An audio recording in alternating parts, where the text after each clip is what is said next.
we just gonna go there. I ain't even gonna get caught up in it then, so try to be perfect. Now it's not the moment to do that. Greetings, you all. Y'all don't mind me, I'm trying to get some things set up. This is gonna be an amazing one. Okay. Greetings to all. Yes. Okay, hopefully it doesn't slide. Greetings to all, peace and blessings to all. Greetings. Y'all might want to get in here for this one, cause yeah, this is gonna be a deep one. A deep one. I came across a video, man. First, let's give honor to Source, the creator that made all this possible right now. We got this miraculous Yimoya, Yimiya, the divine mother, the energy that is currently coming in, the Orisha, Yimoya, the divine mother, the great mother. It's a perfect time for this energy, what's coming about right now and what's happening, what's coming in. Let's give honor to Source, um, divine mother and father, making all these things possible right now. Let's give an honor, clap it up for yourself. Welcome to the school of life. Welcome to the light. No. Let's give an honor to our ancestors known and unknown. We are coming into a space within ourselves where how much we have dishonored ourselves for the well-being, for the acceptance, for the approval of others, and that's dishonorable in the light or in the eyes of the Most High, the Creator, Source, God, whatever you want to call it. That being said, in honoring, coming from a place of dishonoring, dis-ease, discomfort, we're coming into a place of honoring that which we dishonored. And the reason why this is so vital and this mother matriarchal energy is so important is because here I hold us accountable. I hold myself accountable. I came across a video earlier that really was gut wrenching. I couldn't help but cry. I had to share it because, as I said before, I come here, I face it first, and then I come here. So, other than that, the video basically was so vital that I had to write notes to where I'm gonna break it down from my own experience. Again, if you are just new to hear, so forth, I very much so hold myself accountable. I speak on a lot of different things, highlighting a lot of things when it comes to the inner child. I highlight a lot of things when it comes to the matriarchal, the patriarchal. A lot of things on all levels, family dynamics, clan, tribe, whatever you want to title it. On a world stage, spiritual, uh, internal, external. Most importantly, we dive into some emotional intelligence because we have been an emotional ignorant society because we have been repressing our emotions so long that now we're starting to honor that which we feel. And here is a guide. We're guiding ourselves back to love. It's literally like building blocks around love or, surrendering to the emotion in itself. That being said, the topic at hand is emotional incest.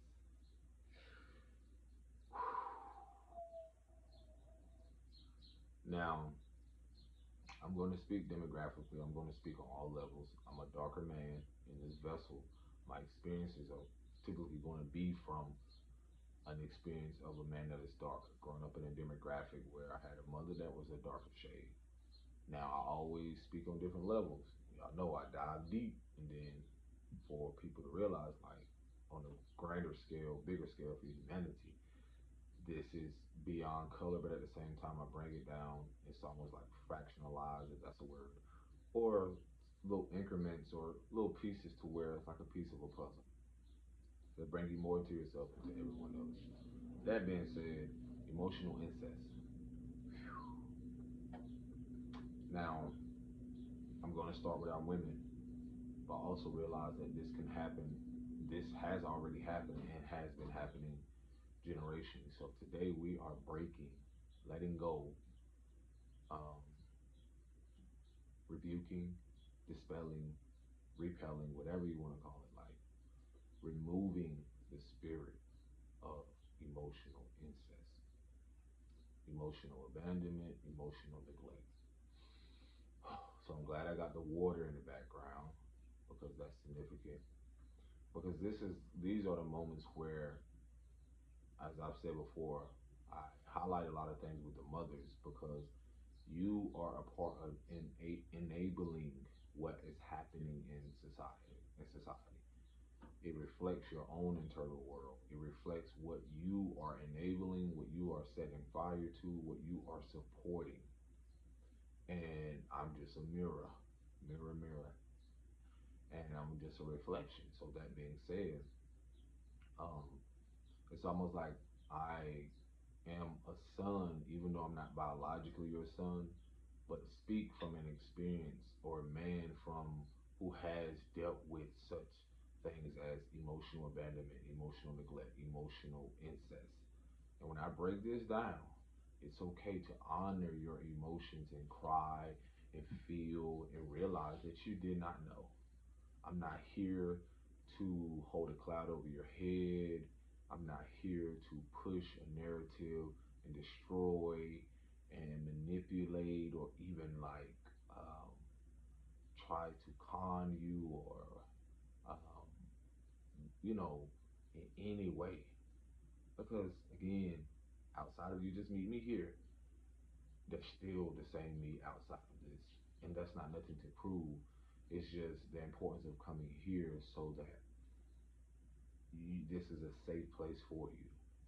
You know, it can be very difficult if I'm in front of you to where I may not have all of your attention, but I can share it and then you can maybe return for mothers, women, even young women who are aware and unaware because people aren't aware as they think they are or subconsciously have things that they're dealing with that they have no conscious or even awareness of.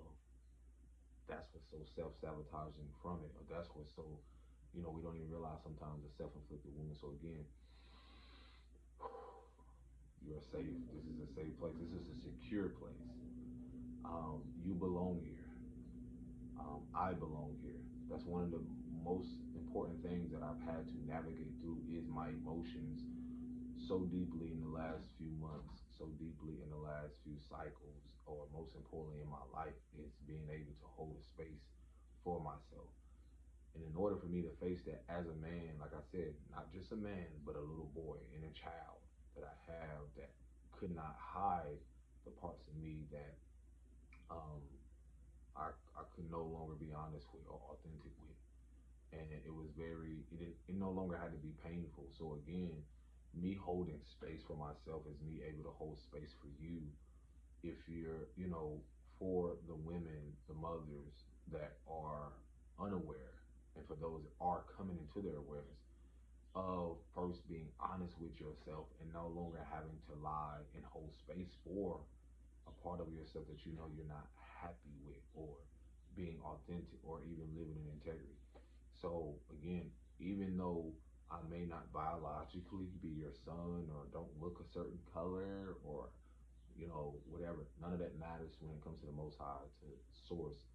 When um, these are going to be the topics that I'm bringing you something that your sons battle with. That's why I always advocate for mental health awareness because I'm bringing you something that your sons, your spouse, um, your friends, men who don't have the courage to speak up or don't even know what they're going through.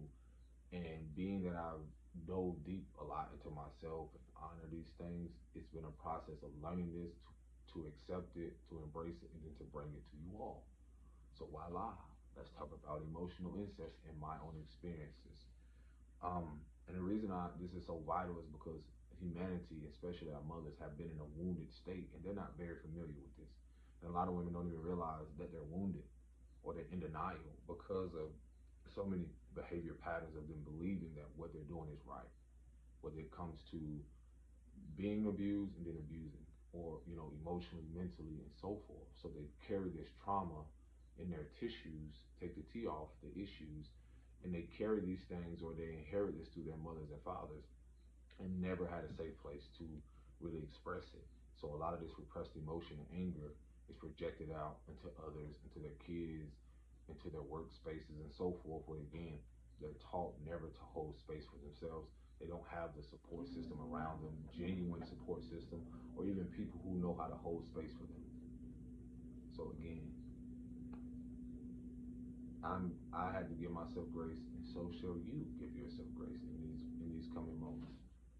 So speaking from the demographics that I grew up in, darker shaded women, not all, but mostly of the demographics where you see the Section 8, the struggles, and so forth. I would definitely say there's a highlight in emotional incest, being that let me express to you what exactly the depths or psychologically what that looks like. When you are having moved a father, or when you have a woman who has went through painful experiences such a traumatic experience, whether in childhood, abuse, physical abuse in childhood, and so forth, emotional abandonment and neglect, they're not aware that they are carrying this load, not to mention the load of their mother and grandmother and so forth, who probably went through something similar, and they were never taught present day to feel, to honor it. So generationally, ancestrally, they've been carrying this into modern day, and that's what you see in a lot of modern day women who are not happy with their circumstances and certain demographics. That being said, the emotional incest comes in to where, the video I came across from this sister was speaking about how, you know, the notes I have is like from my experience dealing with a wounded woman, I definitely dealt with a lot of emotional abandonment, psychological warfare. Um,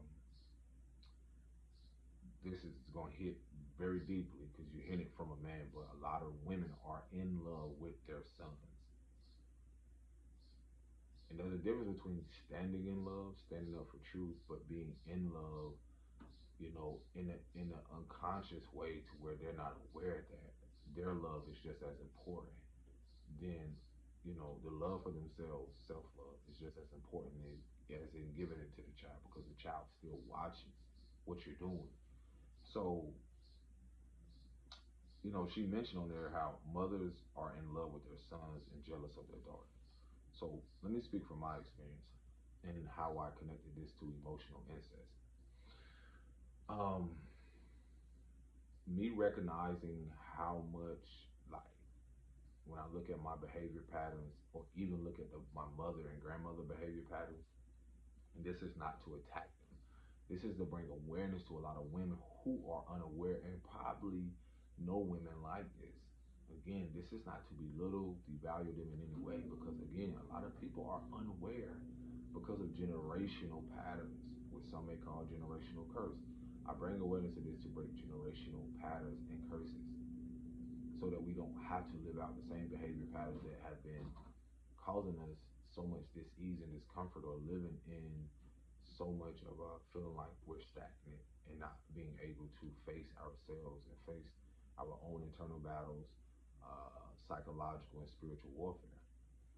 So from my experience, I've spoken about this before, like I would see this emphasis on like my mother showing favoritism is what my sisters would call it. And growing up, there was always this overshadow, or now I know it to be, if you put an S in front of mother, smothering. And, there was always this seemed like protectiveness over me. And as I grew gradually to start to become my own man, it took me over 30 years to realize this.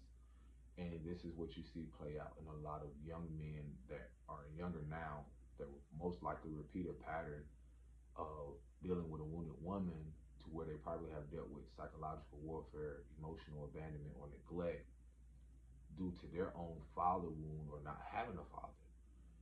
So with me, you know, I slowly start to recognize, like, as I grew more emotionally aware, that from my experience, I grew up um, having this emotional, unhealthy emotion. Now that I know unhealthy attachment to my mother or a trauma bond, because I was there trying to protect her from the very men who abused her. But in response, I was abused, and that's something I never really comprehended until I start to really face a lot of my own shadows, looking at my own patterns, looking at my life, taking full accountability of the wounded feminine or the wounded masculine per se. The wounded masculine being my actions, self-inflicted, self-sabotaging, and so forth. How it affected other people around me. The wounded feminine aspect is the internal aspect of my emotional abandonment, my emotional neglect, all things dealing with the feminine principles.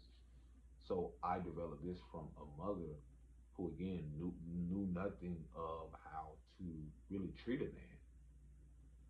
If she did, she wouldn't allow other men to treat her with such disrespect.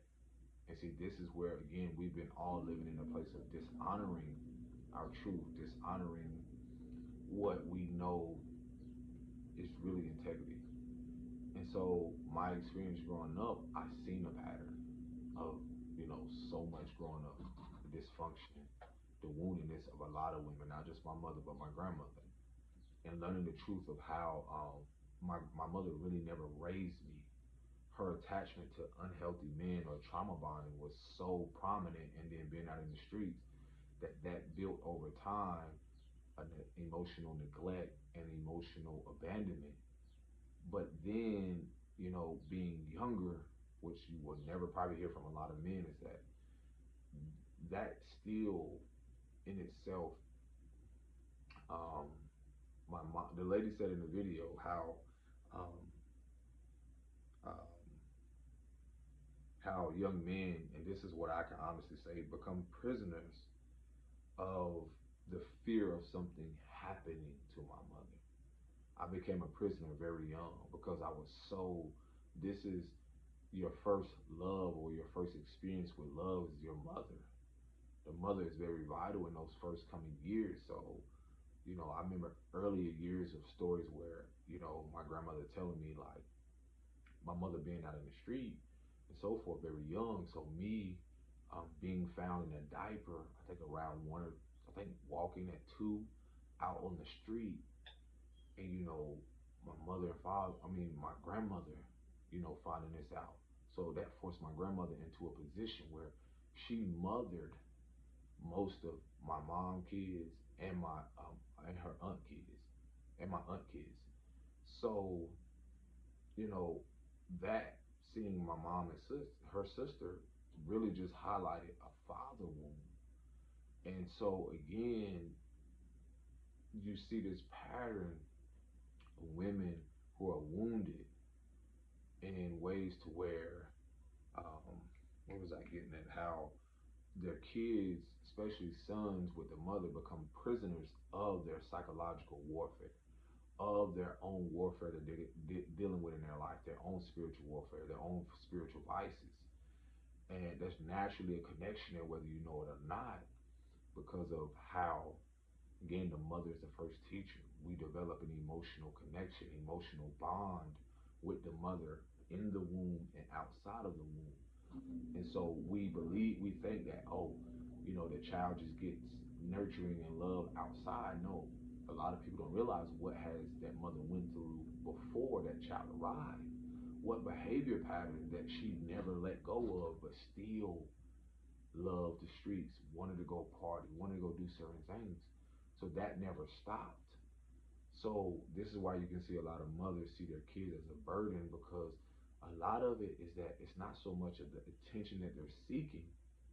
It has a lot to do with unconscious behavior patterns to where they did not receive something in their childhood.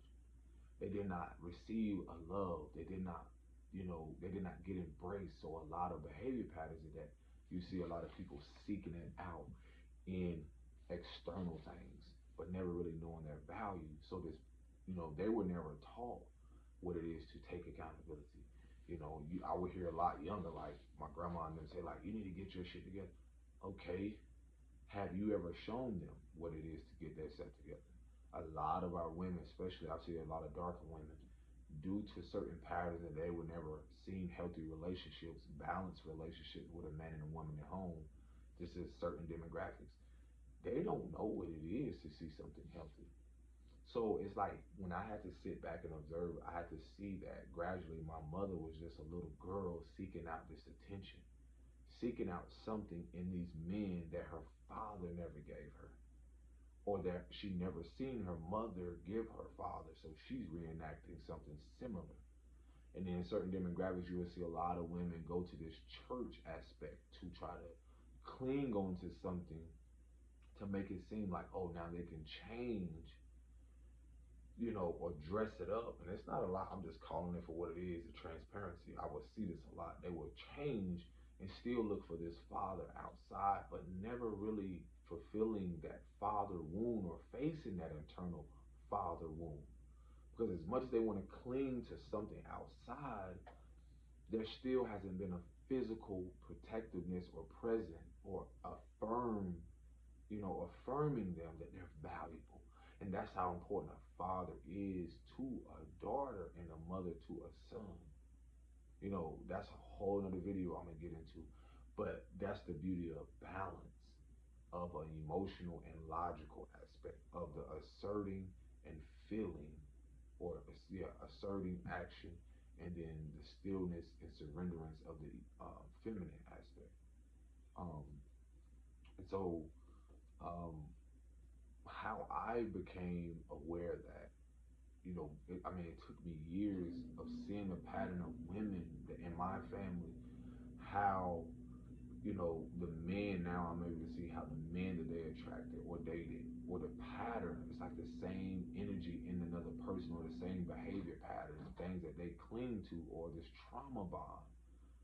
So it's almost like a wounded woman in a way is treating this this this grown man or this man like a child or childlike, never really seeing his value because she don't know hers.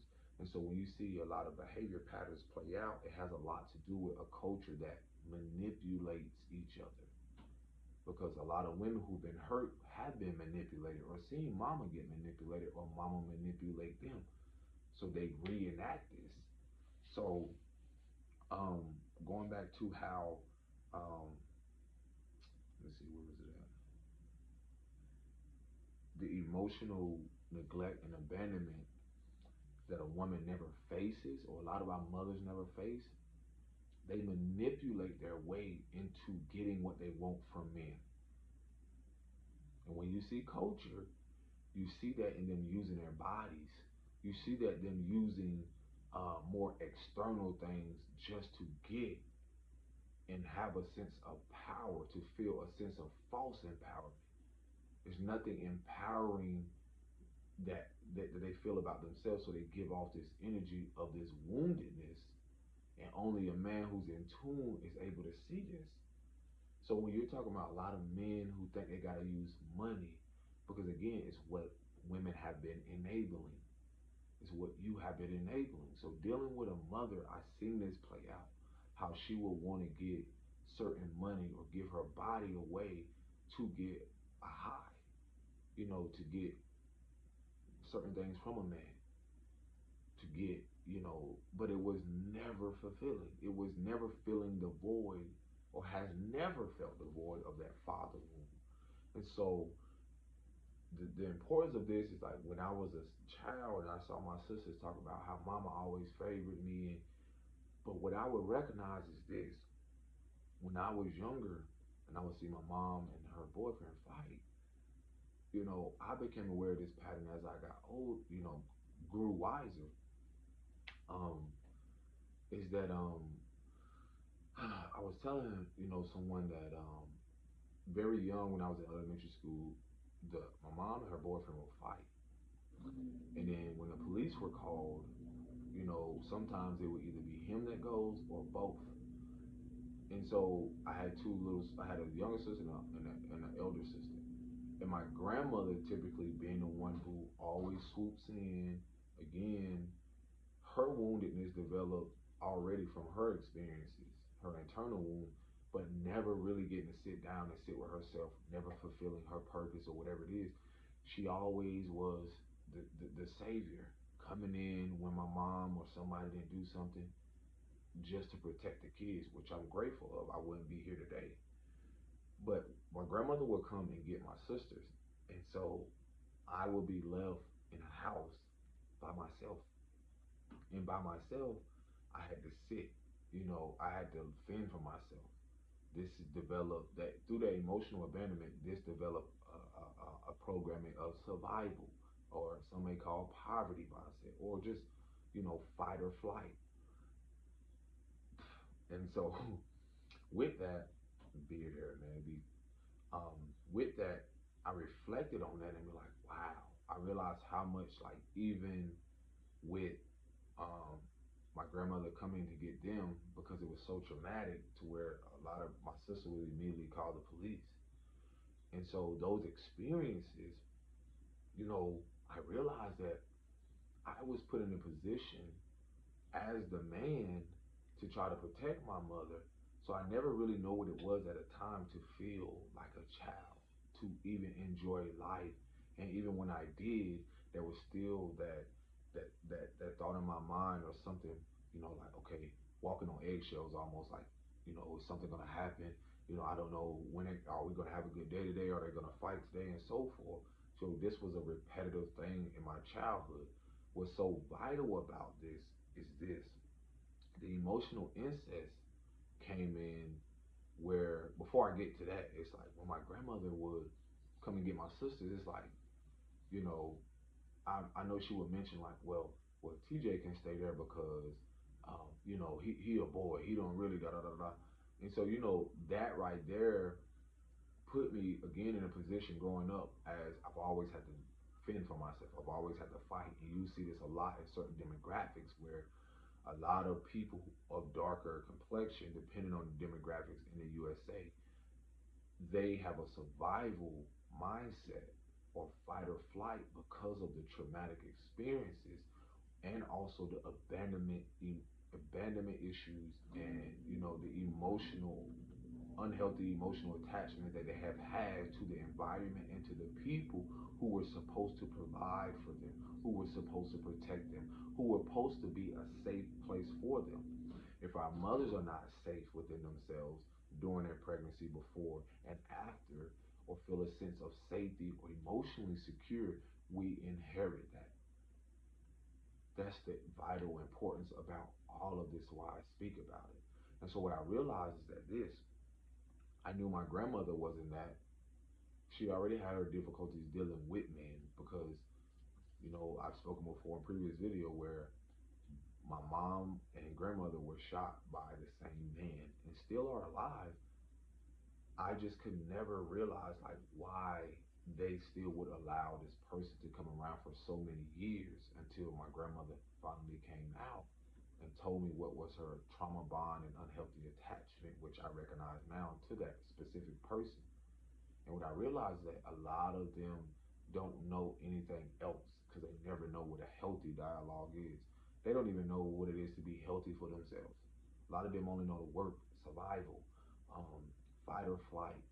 When a mother is put in a position where a man is gone, or this and that, and is removed, they're in a position of fight or flight. There is not community, or genuine support, or village. This was dismantled hundreds of years ago, or certain things where there was not, the village aspect, where women worked together, did certain things. So, I can see that conflict of interest, or that, when my mom would be in unhealthy things, and then my grandma would have to come and save her. And you see this a lot in those demographics, where the women put their kids off on the mother, because they felt that they never lived their life, so they want to go out and party and so forth. And this reflects a inner child wound. This reflects a little girl that never got to express herself. This is where the jealousy comes in with a lot of mothers and daughters, because mama never got to live her life. Grandma, certain peoples, you talking about healing years, ancestral traumas, repressed emotion, suppressing it, because having to raise kids that were not theirs. or most of it. Not to say they wasn't supportive, but mostly raising the child. So the child mostly knows the grandmother more than the mother. Then the societal systems where these kids are in places where this you don't even know your child because the school raises them 8 hours out of the day. Systems put in place to really keep men out of certain positions, to keep women in a place of in their masculinity where they always have to go, go, go, go, go, never really resting and so forth, suppressing their emotions, never really having to say what they need and so forth. So typically, if a mother is in this position, a single mother who has kids, she's typically going to do fight or flight, try to find another man, try to find another spouse, never really facing her traumas, and literally repeat patterns unconsciously. This is what makes them dangerous.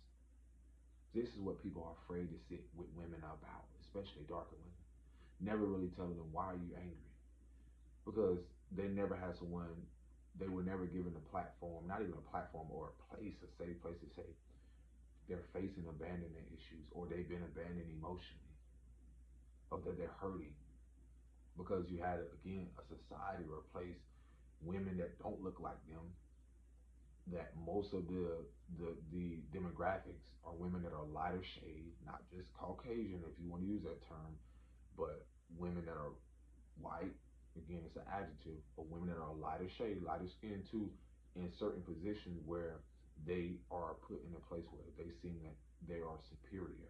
And a lot of those darker women seem that they're inferior, and so they don't feel worthy. They're already going through their spiritual warfare, their internal vices that had nothing to do with no one else, nothing to do with their kids. They don't know how to navigate their emotions. And here it is, we want to just blame people. We want to just easily say, well, they're wrong, instead of getting to the solution. So, on a deeper level, on an emotional level, I recognize a lot of things with the emotional incest that I'm finna dive into.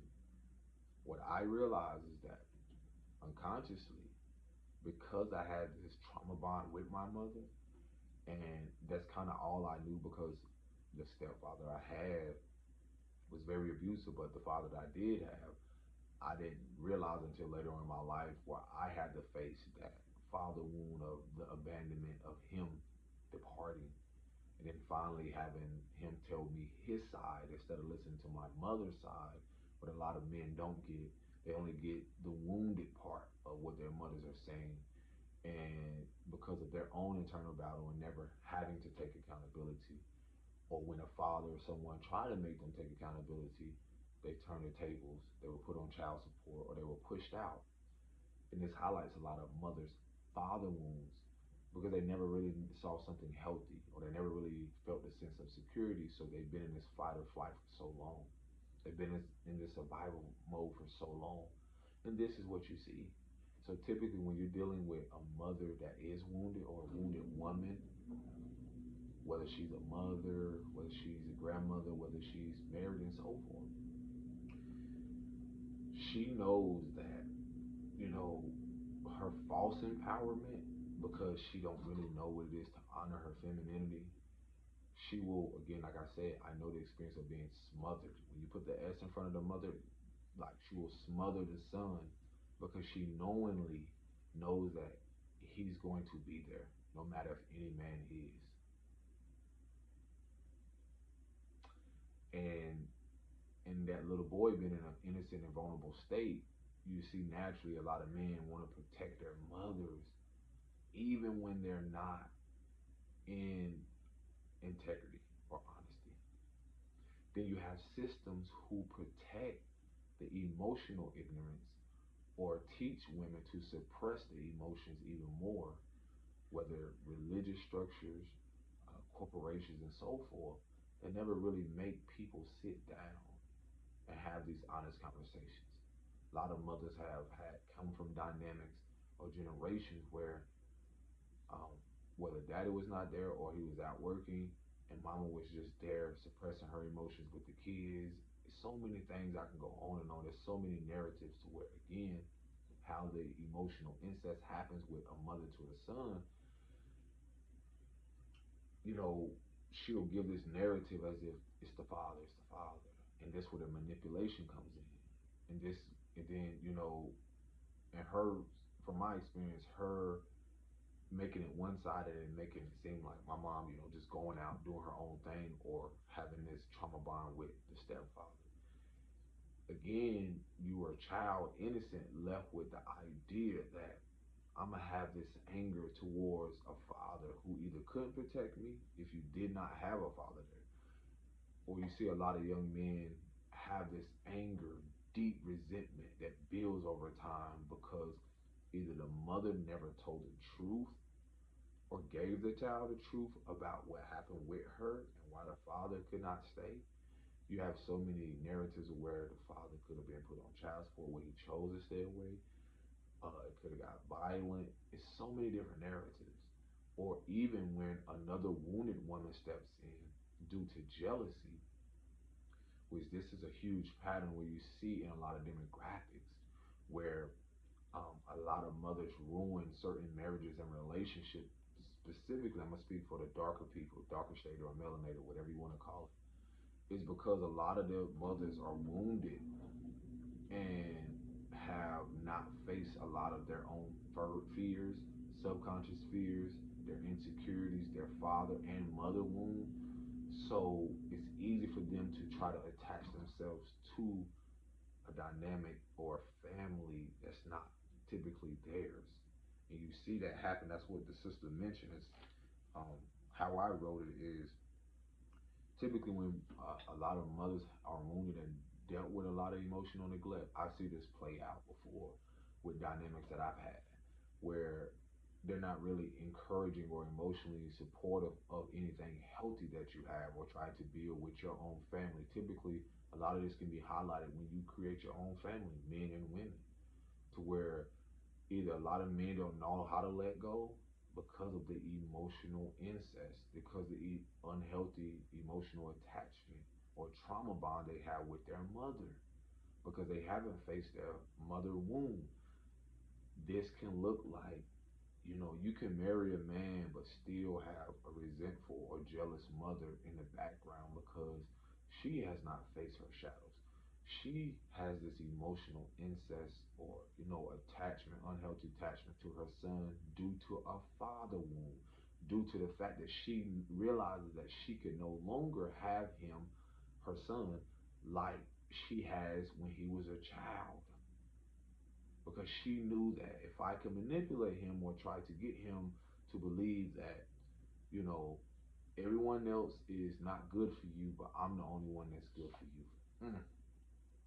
Whether that be your father or anybody else. And I see this so much play out with a lot of men. This is where the hypersensitivity comes from, or the being hyper feminine in certain dynamics is because they never had a man there. They never had a man disciplining certain things, so mama was always there feeding them.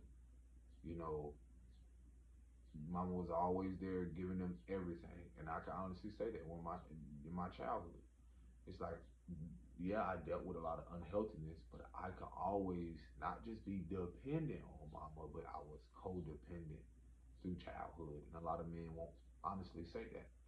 So their unhealthiness will bleed over into relationship, partnerships, businesship, marriages, whether you know it or not.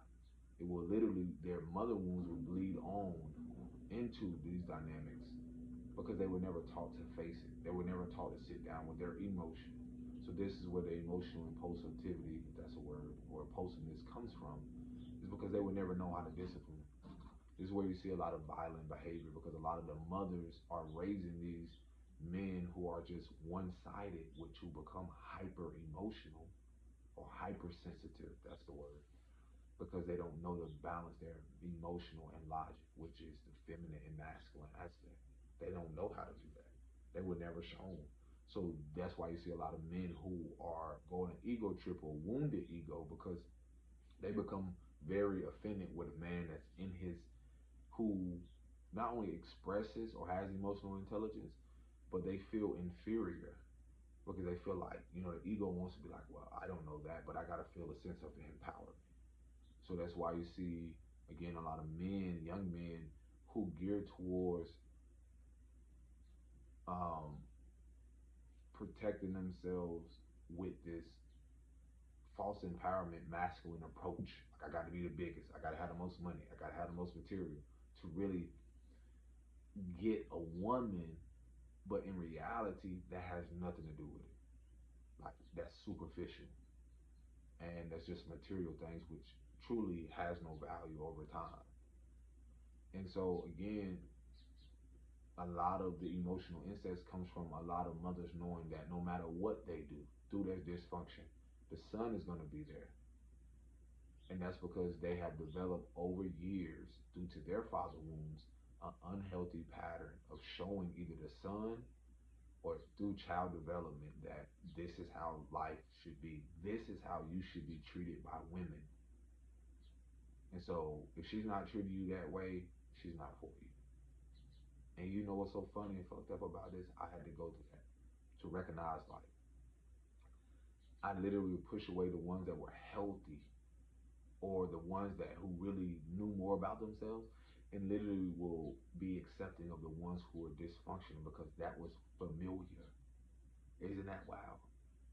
And this is what a lot of us do. So when it comes to the emotional incest aspect, is that again over time, the mother knows she like this how wicked or just sometimes disgusting some people can be internally. They know they have this emotional pull over their sons, so they'll do things to self sabotage that, whether it's in the relationship or even in a family dynamic. Let's say if you created a family with this man, if a woman is wounded, she'll purposely, intentionally try to do something to ruin that dynamic.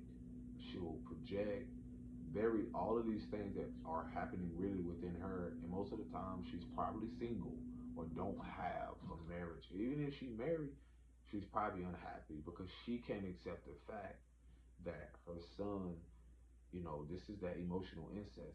She can't accept the fact that since the pattern of her son being there so much, she can't accept or won't accept that she had to live without him. So this is where the mother, again, through woundedness, falls in love with her son. I know a lot of y'all can relate to that. And the reason why this is so vital is because I've seen this happen. And not to mention, fathers are the same way. And the reason why I said it's so, I can acknowledge why it was so vital for me to face my mother wound is so that I don't repeat role reversal to, like, unconsciously, and this is for, like, to to to be in love with, like, my daughter in the aspect of trying to be overprotective, not allowing her to live her life, not allowing her to come into her own um, authenticity, integrity, her own, like being who she is. Rather, not the in love, but teaching her to stand in love, stand in her truth, honor herself, and then being able to attract a partner, to be able to be discerning, to recognize what isn't that, to know that when you do align with someone and you grow, then you can stand in love and you stand in love together. Because your first love is with yourself. A lot of our mothers and fathers don't know that. So this is where you see the emotional incest, where again, I've seen this with fathers play out. It's just reverse the roles, different bodies, same energy. Where you have a man, a father who, let's say he was a single father. Let's say, he has a mother wound, and they can be so protective over the daughter, or can be so emotionally invested unconsciously, which is emotionally incest, and they can be disrespectful. They can be so emotionally invested to where they don't know how to live their life without the daughter. And what happens is you will see a lot of people even go through heartbreak. I've seen this play out. It's because of so much of they don't know it to be unhealthy or trauma bond with their daughter. But this is why I bring it to y'all now, to where you're talking about a generational pattern of woundedness. not realizing how we are our first and last love. And the reason why that is so vital is so we don't continue an unhealthy pattern of thinking like this is what is normal. And it's not. It's not. A lot of our grandparents, a lot of um, mothers, grandparents or mothers and fathers never had time to really sit with themselves. They never even had the space to create, to get to know them. They were so emotionally invested. A lot of mothers have been so emotionally invested into their kids and never into themselves. So they unconsciously develop a pattern where I've said how they can be so attached to their sons to where they'll be jealous of their daughters. And what that can look like is that I know I wrote this down.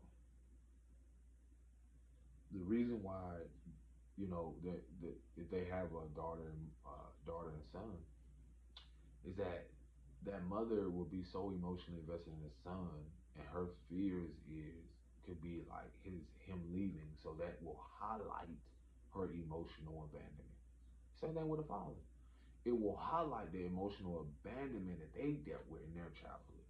That it, you know, and this is why you see so many trauma bonds to where in certain demographics, um, I told y'all how this corporation was literally built on preying on the childhood wounds to where it's not literally enabling y'all or encouraging you to face certain things like this.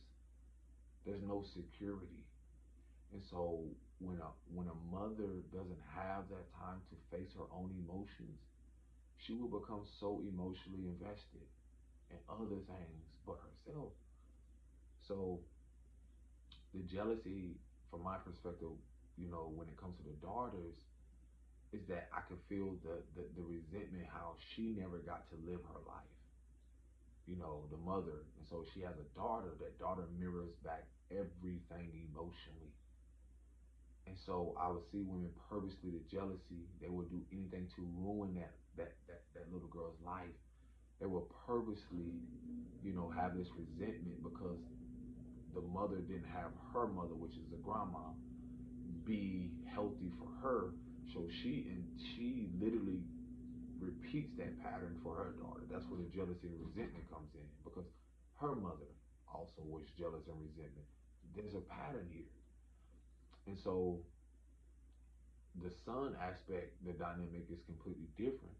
Is because the jealousy and resentment you can see with the daughter has a lot to do with, let's say the daughter, let's say if a mother had a son and a daughter, and the jealousy and resentment for the daughter will be because the daughter can be in a relationship. She can get married. I've seen this play out with people in my family where I'll have someone, let's say a woman or a sister or something get married, and then you will literally see the insecurities of certain things, the some of y'all know the staring, the eye contact, or never, the what do they call the backhanded jokes, or never really having anything encouraging or even be supportive when it comes to the happiness or just the betterment for the daughter. And that's simply because the mother will have this internalized resentment or jealousy because she never had those things. And so that goes right back to her mother. Her mother. You know what I'm saying? And again, this has been generations. And so, um, and it is wild because I can recognize from my own experience how my mom was more unhealthily attached or trauma bond to me, and my sister will literally say it's favoritism because she always do this for you. She da da da da when you need this and need it. And I've said before, I'm like, yo, I recognize that she was smothering me. I was a prisoner to her fears. I was a prisoner to her subconscious or to her emotional abandonment because I felt that I needed her to live my life. And what the generational cycle of breaking that chain is that when that mother, that wounded woman, is not aware of what she's doing, she will probably intentionally or unintentionally like knowing that the son has this trauma bond with her or unhealthy attachment due to her own unhealthy attachment or emotional incest, one of the biggest things that the sister said in the video is like, I literally harbored so much emotions around. It was so tough for me to break that chain with my mom or that emotional bond because of the guilt around me living a life without her. I knew if it was up to her, she would do anything for me to, if life happens or hard times, and I had to run back to her. See, that's where the emotional incest, the trauma bond comes in, because it was nothing authentic. It was manipulation. I've talked before in previous video, like, the having a child support with my dad to keep him almost, in an unhealthy way attached to her. And for me, I didn't care about that because I knew where it was going to. It was going to her drug addiction. It was going to her, feeding whatever she needed to do. Because those emotional abandonments, emotional neglect, how it played out for me in childhood is like, okay, if this money is coming in, why isn't it being geared towards or supporting my artistic abilities or whatever it is that I wanted to do? And that played a major role psychologically, placing me in her karmic affairs, exposing me to her relationships with men, or her addictions and certain things. That right there put me, already programmed me as a sponge, as a little boy, to feel like, oh, I gotta be superhero. I gotta fix. I gotta fix. And me learning that pattern, I feel like I had to fix or protect her from everybody. And so what that does is that pattern, as I slowly, gradually got, into teenage and start dating and meeting other women, I will reflect back that same energy to women who I felt, oh, if they had issues in their life, I have to protect them as I did my mother. And see, a lot of you women don't even realize it's similarly to your father, role reversal. You feel like you got to do all these things for this man and don't realize sometimes it can be a trauma bond or something that you did not receive from a father or patriarchal figures in your life that should have protected you. So you unconsciously don't realize that you mirror back to that man that you're with a father, a mother energy, which we all carry a mother father energy. So you're trying to, how could I say, like, you're enabling a man child in a way, or supporting a man who never wants to grow up emotionally, internally, mentally, physically, spiritually. And so sometimes we don't even realize we're in relationships, in marriages, and so forth, where we've been carrying this spirit of emotional incest or emotional ignorance, or you know a pattern of feeling like we have to be a savior for this person, and we'll neglect or unintentionally build trauma bonds. And you see this a lot where women have kids, and then after that, if they don't allow themselves to heal or first grow emotionally, they'll literally cling. And emotional abandonment highlights this. They'll literally move on so fast to keep from feeling. And men do the same thing. They'll move on so fast to where they keep from, never really establishing something stable within themselves, never becoming emotionally stable, never becoming mentally, physically, spiritually stable, and they move on quickly to someone else that who is not even in the aware, aware of their behavior. So that you literally just jumped into something not only unhealthy but similar energy and pattern. And so me being able to recognize these things within my mom, I realized the spirit of the emotional incest, because she knew that I will be there no matter what I went through. And so that was the most challenging thing for me to realize, like, in order for me to recognize the wounded, femininity that played out with women in my family, and to see how the wounded masculine played out through their behaviors, the violence, the addictions, and so forth, it literally showed me now how to recognize, like, how important it is, and this is for a lot of young men, how important it is for them to not hold and feel guilty for living your life. And it's so funny because I remember specifically like knowing now the relationships I was in literally mirror back that same energy of when I would show my gifts or, want to go out.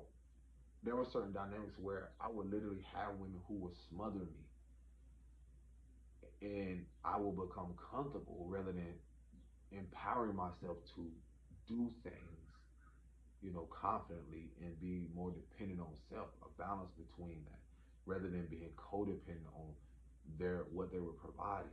The womanizing aspect. That's what the woundedness came from, and then being able to realize, like, to recognize that, when the sister said like how you would see a lot of women be in love with their sons, I was like, yo, and a lot of these young men or myself, I had to recognize the fact of like, yo, there's this huge dark cloud over demographics, especially where men aren't encouraged. And if they are encouraged to go live out their purpose, it's more so to protect and provide, but never for themselves. It's literally emphasis on a trauma bond with their spouse, woman, and her mother. Because a lot of us had to be the protector and the provider, the man of the house, when a lot of our mothers became single mothers, when they never was held accountable for their actions, or even, literally repeating the cycle of what grandma or great grandma did of pushing the man out and then forcing them into uh, um, wounded masculinity because they don't know how to honor their femininity. They never had time to rest. So again, now their daughters are repeating the same cycles. And then their sons are protected. And in a way, it's like, what are you protecting them from? You're holding them hostage emotionally, keeping them a prisoner to your own vices and your own karma. And that's what was fucked up when I had to realize, like, I had to literally, I'm grateful to have um, break that generational chain and curse, because it's so vital in how even men, or whether you are married or in a connection, how you even show up for your daughter if you don't face it. Because that, if you don't know how to let go of that mother and you don't realize the emotional ties that you have to let go in creating your own family now and your own your own like tribe unconsciously, and then if your spouse never says something, you don't you never let you have, as men, some of you never have let go of your mother, and it shows emotionally, and it shows. And all I'm saying is that there's a difference between building. If you're not able to recognize the unhealthy pattern that your mother have shown you emotionally that you develop, and how that has played out through your relationship with women, and then you're not able to recognize how you're in something that's probably could be trauma bonding, whether it's a marriage or relationship and so forth, then I'm here to tell you, bruh, you are in something to where you haven't let go of that trauma bond with a mother or a matriarchal figure, that are literally waiting for your downfall or waiting for a relationship, praying in the background for you to become financially unstable, or they're just waiting for you to for them to just pounce on and open their door. Because again, I'm telling you, I can see how a lot of mothers are, or matriarchal figures are in love with the son. I can say that from my own experience, because I'm the first to do something that has never been done in my family, or at least recover or restore that masculinity, to restore a healthy masculinity. And how did I do that? I have to see the unhealthy patterns. And the same goes for women. A lot of you don't even realize Your fathers are in love. I've seen this happen a lot, even religiously, where they can't wait to a certain relationship fail with you and that man. Because you, a lot of you, I'm going to tell you here first, a lot of you are the only, you're a daughter, but are the only women that have stayed through your father's um, dysfunctional ways where women probably have held him accountable, but he literally projected all his insecurities and made it seem like he was right about everything, or his ego, his wounded ego wanted to make it seem like was he did no wrong, or it was always your mama, or it was, you know what I'm saying, never taking full accountability. Let me tell you, sis, for a lot of you, oh yeah, that goes for pastors, any patriarchal figure, bruh. Y'all don't realize how spiritually this shit is. It has been rapid through the spiritual community. People of spiritual leaders. I'm trying to tell you, it's authoritative figures where people can literally be in love with the idea of you, and they'll literally try to create a trauma bond with you, women, so that you are dependent, especially codependent on them. And a lot of you don't even realize you unhealthily developed this and not knowing this. And that's why you have a lot of men on the back burner, or you have a roster or certain things because you don't feel a sense of safety emotionally. And so I recognize this where I had a lot of women unhealthily because where I did not have the peace within myself, and this one couldn't give me this or this emotional support and so forth. I literally developed a pattern of what I saw my mama do or what I saw other men do, which were use people, use them in a way for what they had. And when I felt that it was, I used them up, and they couldn't give me the supply, guess what? I moved on. But the only thing I was doing was running from myself. To realize that it don't matter how much thought I was using people, I realized that I was doing it to myself. And the shit is funny now because it's like it's a beautiful experience to recognize it, and rather than realize like I don't have to do this no more. I don't have to put myself in uncompromising positions. I don't have to continue a cycle where I know that why would I try to seek help or support from the people who don't want to break the generational curse, who don't want to move out of their uncomfortability or out of their comfortability? They don't want to move out of that shit. They don't want to even be removed until a lot of them are forced. They'll take it to their grave or take it to their transition before they take accountability. We know mothers and fathers. What? Yes. A lot of failed, if you want to say unhealthy marriages or unhealthy relations, whatever you want to call it, unions, is because a lot of people don't realize a lot of us have dealt or have not acknowledged the emotional incest, whether from a father and a mother, because of an emotional abandonment wound that they have. And they've emotionally attached themselves unhealthily to us, to where they don't want to see you. A lot of you daughters, a lot of you, y'all love daddy so much, or y'all love this person so much, and y'all daddy's little girl, but at the same time, when you are in a union or partnership, a lot of you don't know this, whether you're in marriages or unions, whatever it is, y'all don't realize the importance of you also mothering and fathering yourself, because that man is going to mirror that back to you, that partner. Y'all mirror each other, mother and father energy. And what we don't realize, we're mirroring back unhealthy mother and father energy, unhealthy or wounded masculinity and femininity. That's what's been playing out through generations, through humanity. That's what's been playing out. And these unhealthy attachments we be having to people, it be our own stuff. And I can honestly say it's still a form of emotional incest or unhealthy attachment. Because what you probably didn't receive, you're trying to keep that man prisoner or captive and use this manipulative tactics, same thing men do, to keep this person from walking in their purpose and their destiny. How fucking selfish and self-righteous is that? How unhealthy is that?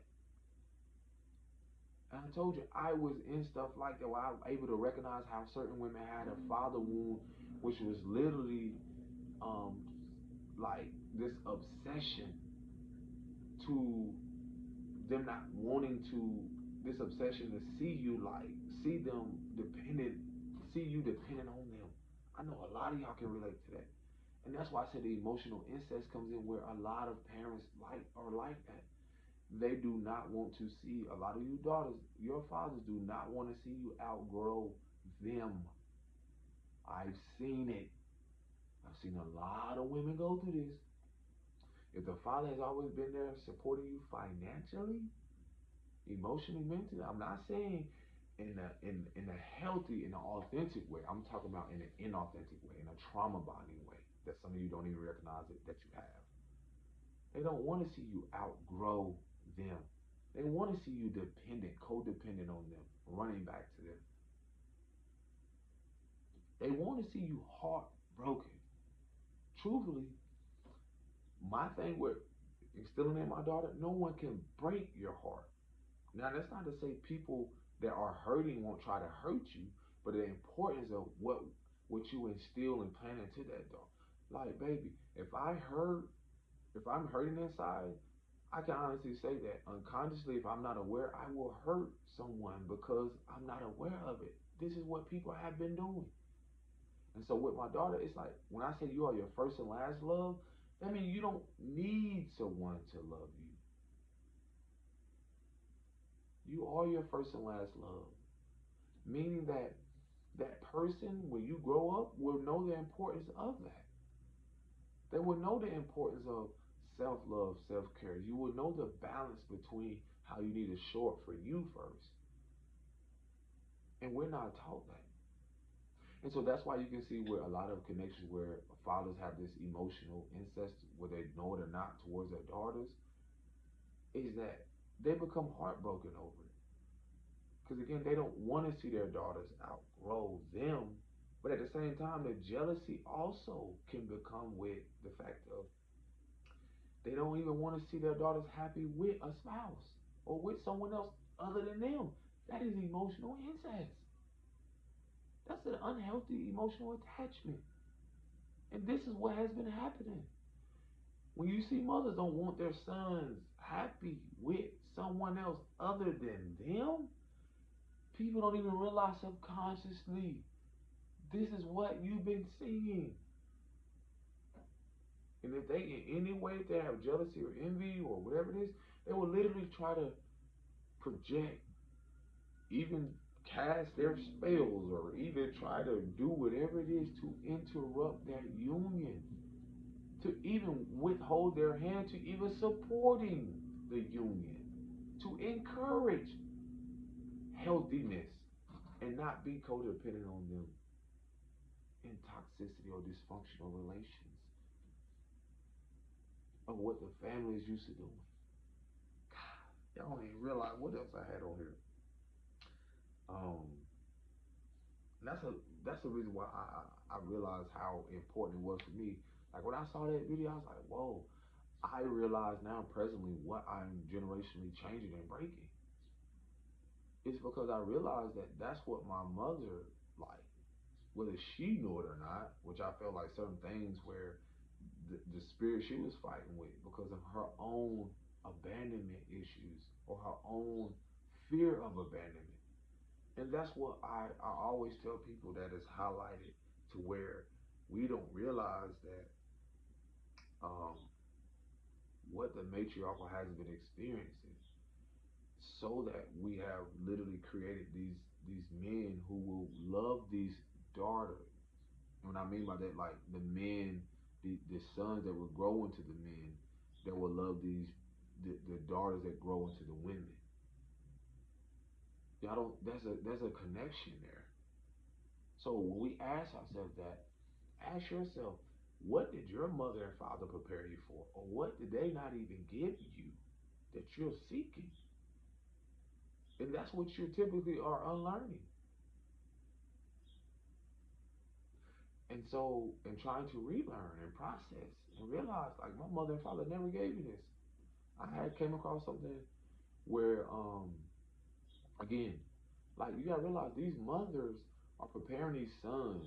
That's how deep this is. These mothers, if they're unconscious and how dangerous this is, through their unhealthiness, they're literally preparing these sons to grow into men, to love these these daughters who have come from men, other like someone else's family, that will grow into these mothers that will build the future family dynamics or the future tribes. So depending on what that mother has instilled in her son and this father has instilled in that his daughter, and then they're gonna grow up and someday meet each other. And we're asking people, this person may have come from this religious background, this person may have come from spirituality, this person may have come from this person having this family dynamic, structural racism or internalized racism. There, look at the narratives, y'all. You talk about from so many, whether it's color, creed, religion, so forth. That's what we're connecting with, and people don't realize when you're coming together. This mother has had their family has some type of karma. This family has some type of karma. So a lot of us are bridging, literally bridging from unhealthy dynamics from this lineage and that lineage, and you're coming together and you're creating kids, and you don't think that there's some spiritual significance to that. You don't think that karma or lessons come with that. You don't think for once that you're facing some type of your own vices, and this partner is facing their own vices, and then you have to come together, and you don't think that there's something emotionally, that you don't think that there's going to be unhealed emotions from this side or that side, unresolved traumas from that side or this side, unresolved memories, it's that fucking deep, and that's what's so amazing. There was something else I was going to get into. Oh yeah, so that, and see, the biggest thing from that is depending on what that mother and that father, or whatever dynamic they have. This person could have came from a single parent home. This person could have came from a balanced home or mother and father. But you don't know what went on in that home. You don't know what went on in that home. And then here y'all is a call to align, meet, face certain things, whether you're together or not, whether you choose a co-parent after that, whether you choose to face that. It's your decision to choose, like, within yourself. What is love look like for you? Where does home look like for you? Where is home? Some of y'all, boy, y'all be having me on fire. So again, I acknowledge these things because that's what we're doing. Before we quit to judge, we're not listening to people. And if we're listening, a lot of us that went through show where people listen and just go run back and go tell someone. But the beauty of it is, like, as long as you're accepting your truth, you can face your authenticity and so forth. So what? People gonna, who cares what the fuck they gonna say? It is what it is. But was that something else I wanted to cover? But that thing for me was huge when we don't even realize, like, oh yeah, that's why it's so vital where people, the importance of, some people could have came from dynamics where people gossip a lot, poverty, survival, a lot of things, to where you are called to face these things. You are called to acknowledge it, so it doesn't continue through your kids, so it doesn't continue through you. As it ends, a new beginning is on the horizon. That's how you build a new community, environment, humanity, everything. So yeah, that's been big. Like when I looked at that video, man, and I realized, like, how I was like a prisoner of my, at the time, a prisoner. And that's what breaking generational chains is, like, literally becoming a prisoner of not just the past, but the unresolved emotion, the unresolved memories, the ancestral traumas or the generational chains. You're literally like, those things come up, and it's not easy because you're talking about walking away and consistently staying away, and literally keeping your distance, whether it's moving away, relocating years, or just staying away, to where you literally have to recognize, like, this person was the person who inflicted these wounds, who literally, at times, I went through things where I felt like I was a burden, I was a prisoner of someone else, until I regained the strength to recover and to recognize, like, I was my first and last love. And so to instill that in a generation to come to be a bridge. Like, there are people, your mom and dad or people out here are going to treat you, they're only going to meet you as deep as they met themselves. They're only going to love you as much as they love themselves, or even hold space for the parts of themselves. So to even, this is where the grace comes in. It's like, that's where I meant to get to. I came across a post, it was talking about like, don't beat yourself up, ladies. A lot of you that are probably seeing this video, women, mothers, anybody, do not beat yourself up for something you were never taught, something you never learned. That's like the world trying to tell people, well, you should be successful at 21. You should be a millionaire at this. This shit makes no sense. That's why the school system and all this stuff, y'all panicking. Y'all don't realize it makes no sense for it. No one learns the same and receives information the same. No one processes emotions the same. That's what makes us all unique in the bigger picture of like of everything. No one receives and processes stuff differently, especially people who have went through traumatic experience. You're asking them, their experience is different.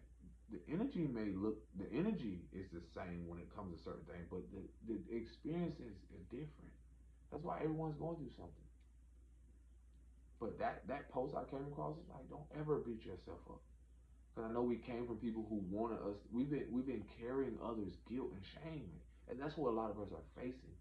I had to realize I'm not guilty for walking away from my mother, who I know I was treated, like literally abused emotionally, mentally. And I don't need to feel guilty. That's where a lot of the imposter syndrome and self-sabotaging behavior came from. Is where I felt like, or self-doubt came from, where I felt like, oh, I could not create a life without these people who intentionally or unconsciously hurt me. I did not deserve that. I did not deserve that treatment as a child. And so me reliving that pattern, I realized like, yo, the people that I unconsciously inflicted pain onto because I did not know how to navigate my emotions, or I did not know how to face certain things, they did not deserve that treatment. They did not deserve that. And neither do you. That's when you know your worth and value. You deserve better. And that's when you choose to be better. That's when you choose to walk away from something that no longer serves you, that unhealthy relationship with that spouse, partner, and or mother. Because that's how vital your well-being is. And we were never taught that, baby. We were never taught that, love. Homeboy, bruh, sis, whatever. We were never taught that. Religion never taught us that. School never taught us that. Mom and dad, nobody never taught us that. And that's what's so bad, like horrible about the system that has been in place. Like, you literally have people wanting people to feel guilty because they're not in a house, they're not in something. It literally challenges their value system. It literally shatters their illusion that I'm able, or you're able to walk in your purpose, that you're not slunched, humped over, crying and, oh God, I can't believe I don't have it. No, I do have it. I just had to go a different way, and it don't look like yours. Yeah, I choose to be transparent and honest with myself, so I don't have to be in a home or be in environments where I have to dim my light or stay stagnant or complacent because your value system don't reflect mine, and I should feel less valuable or devalue myself because I don't choose to believe in a religion, in your belief system, and so forth. Nah, bullshit. Peace. Finito. So again, that comes full circle around to our value system and developing your own truths about yourself and loving yourself. I don't care what culture, creed, what sexuality, what purpose. I don't care. That has nothing to do with me. I know me. So again, these are things we're not shown and taught. These are things again we shouldn't ever. A lot of us have carried on our backs the guilt and shame of other people. For what? It's not yours. It don't belong to you. You do not deserve to carry your mother and father's burdens or shame or guilt because you did not go this way in the career that they wanted you to feel, because you did not walk this path they felt. You should feel guilty with starting over, or feel ashamed that you This is how your sexual preferences is. This is how you want to express yourself. You shouldn't feel ashamed and guilty over that. I know people of all, um, of just all things. Let me just say that sisters, friends, people, adapting in so many environments where, again, I honor and respect myself. So when I don't feel that appreciation or celebration, I remove myself. It's just that simple. But a lot of us didn't have the opportunity as a little child, where these were people who were supposed to protect and nurture us and support us in who we're coming and who we're becoming, no matter what phase of life, no matter what transition, no matter what it looks like. Guess what? You don't have to hold on to the guilt and shame. You don't have to. It's not yours. But we unconsciously and subconsciously have taken on that from our mothers and fathers because they want us to feel guilty. And they cause their own suffering because they're attached to the idea of how we should be, what we should be, and who we should be. That's their suffering. That is not your suffering. You do not have to feel guilty. I had to learn how to express my own way in my artistry and not feel guilt that the art world or that the world doesn't accept me. So fucking what? It's like my inner child be like, this is how I'm gonna do it, whether you accept it or not. Cause y'all not used to authenticity. Y'all not used to being yourself. And it shows. Cause you still out here trying to be what mom and daddy told you to be. And I've seen people literally disown their daughter and kids because they don't want to be what they want them to be. Fuck them respectfully and move on and stand in your truth and live your life and love yourself. Because what they're basically saying is that I'm choosing. A lot of these parents, a lot of these people, these old school people, I'm choosing. I'm not gonna hold space for that version of you. So I'm gonna disown you because you choose to go live your life or do whatever you feel is authentic for you and your truth. That's what that is. I'm gonna say it here first. That's not love. Because love is not something you can authenticity and love is not something you can put in a box. It's not something that you can just uh, categorize. Colorism is not love. Racism is not love. What else? Um, Judging people off their sexual preference is not love. That's not love. We have been taught that love is something that, you know, is something that can be bottled up or or tolerated. That's not love. Love has no limitations. Authenticity has no limitations. Limit is being integrity, being yourself has no limitations.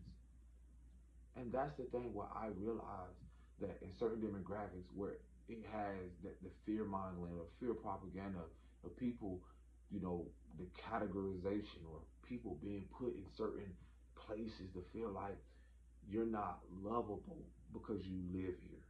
You're not acceptable. You're not accepted if you're not a part of this sorority or this group or this society. You're not lovable. You're not acceptable. And I'm just using those terms because it's all bullshit. Because a lot of people are doing it for that specific reason from a place of acceptance or seeking love or to be embraced. It's just you just put that name in front of something that you really wanted to represent family, truth, integrity. So you try to find yourself in these very things rather than going to yourself. Rather than realizing that love and all that stuff starts with you first. Holding space for that part of yourself that your mother and father did. Holding space for yourself. Creating space for that version of you